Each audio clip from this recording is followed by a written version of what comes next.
You are watching Fugitive Red Eye, and welcome to another episode of Random Thoughts. Today's episode is going to be another one of those focused episodes, where I focus primarily on one topic. However, it may go back and forth between other topics, I don't know, because, again, these are all completely unscripted. So let's get on with the topic of the video, or at least the topic of the moment. As you can tell from the title, today I'll be talking about anime, which is something I do enjoy. It's not exactly my favorite form of television, it's not my favorite medium, it's not my favorite genre. Personally, I prefer British comedy and some other stuff as well, but anime is definitely up there. So today I'll be talking about, as you can tell by the title, animes that don't do the manga justice.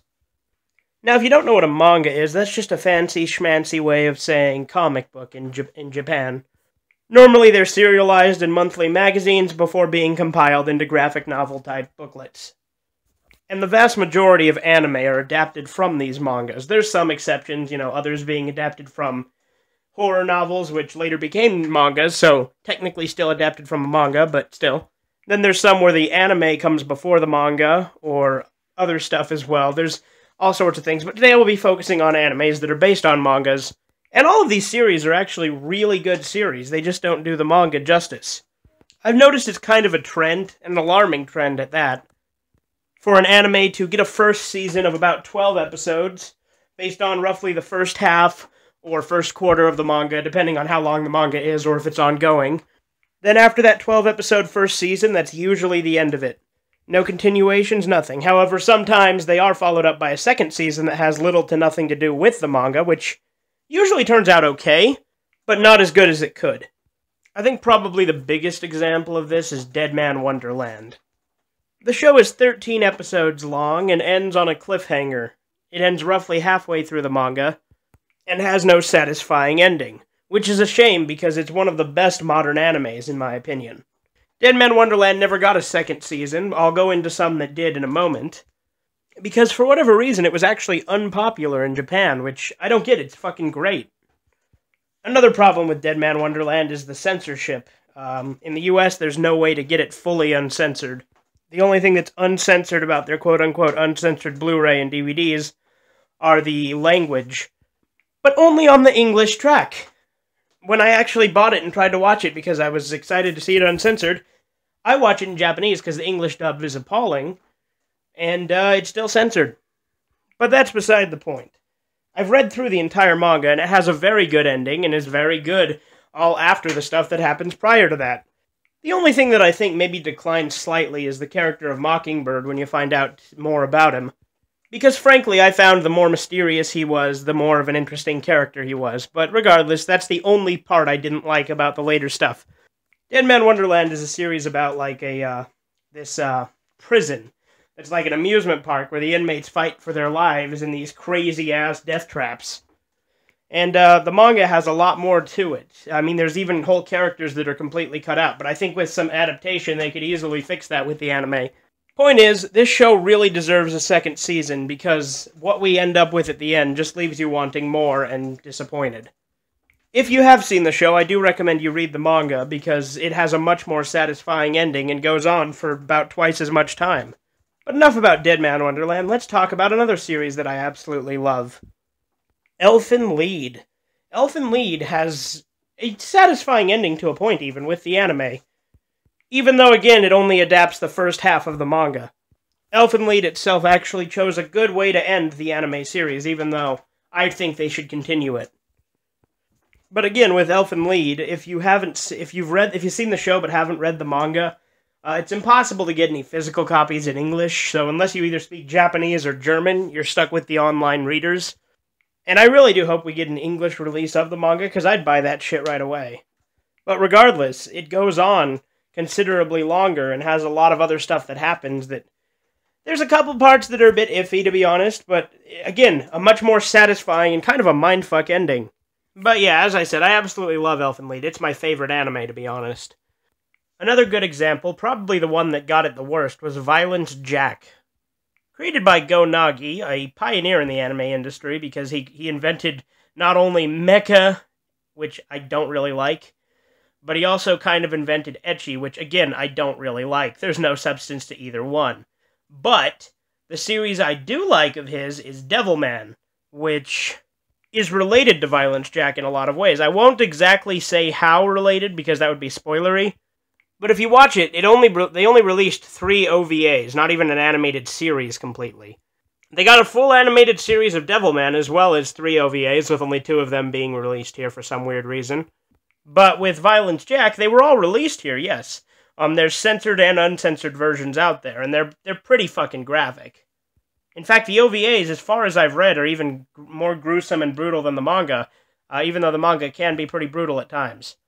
But anyway, Violence Jack only getting those 3 OVAs really didn't do it justice. The first OVA is a prequel based on a prequel manga, so it doesn't have to do with the main manga. Actually, technically, that's the second one, but it's the first chronologically. The first one actually has nothing to do with anything, and is completely original to the OVA for the most part. And then the second one, as I said, is that prequel, but it's the first chronologically because it's a prequel. And then the third is probably the best, because it's a direct adaptation of an arc from the manga, and in some ways I think is actually better than the manga version of that arc.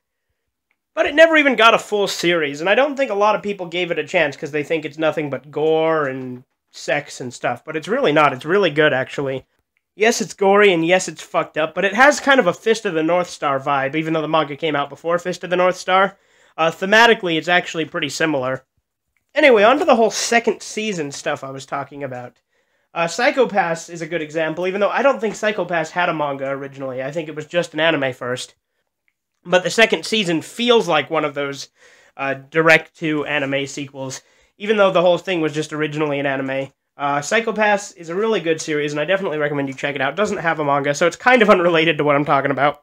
Tokyo Ghoul, which I actually consider to be probably the best anime to come out in the last 5 to 10 years, is actually really, really good. And the first season, again, adapts the manga, whereas the second season has little to nothing to do with it. And it ends on a cliffhanger, and we still haven't got a third season, which I hope we do. Because Tokyo Ghoul, again, I don't feel like it does the manga justice in that it hasn't kept going. Again, I haven't read the manga yet, so I can't say for sure, but it is ongoing. Another good example is Brynhilde in the Darkness. It only goes on for 13 episodes, and there's no second season. The anime is still ongoing, and again, I haven't read it, but I've read online that the fight scenes are a lot better in the manga than they are in the anime, and they're a lot more epic. Which is a shame, because again, Brynhilde in the Darkness is an adaptation of a manga by the same guy who did Elfin Lead. Similarly, Black Butler, everything after the Curry Festival, is completely original to the anime. Of course, that's why we got Book of Circus, because it picks up where the anime diverged, so I think that's pretty good that we got that. And then we also got Book of Murder OVAs, and then next year we're getting Book of Atlantic, the movie, so again, it can be brought back. Things like this can be resurrected, but sometimes it just doesn't happen. But yeah, as I said, I've noticed this to be a pretty bad trend, is for an anime to only get 12 episodes and then just kind of stop, whether or not it has a satisfying ending. Which sometimes it does. Debatably, 91 Days has an okay ending. I still don't know how I feel about it. I won't spoil it, but there are things I like about it and things I don't. But the important thing is it is an actual ending. Or you take something like Blood of Wars, which a lot of people actually didn't like. I think it had a lot of good elements and a lot of bad elements to it. Overall, I thought it was a pretty decent show. Nothing too special, but it wasn't horrible either. But with Blood of Wars, I finished watching it just the other day, because it just stopped, and again, 12 episodes, and again, no satisfying conclusion. Now, whether or not it gets a second season is to be determined. It's kind of funny, though, because you also see the opposite, where you get shit like Dragon Ball, which adapted pretty much all of the manga originally, and then kept going as well, which, again, I was all for, because I actually love Dragon Ball GT. I know a lot of people don't, but I fucking love it. And then Dragon Ball Super's already gone on for more than 70 episodes. So as much as I love Dragon Ball, I can't help but think it's unfair where something like Dragon Ball just goes on for, like, ever. I feel that, and whereas something like, say, Tokyo Ghoul only goes on for 12 episodes one season and 12 the next. Or Elfin Lead only gets 13 altogether, so I really don't think it's fair. Shows like Bleach also went on for a really long time, or One Piece, or fucking Naruto, which has so much goddamn filler, it's ridiculous.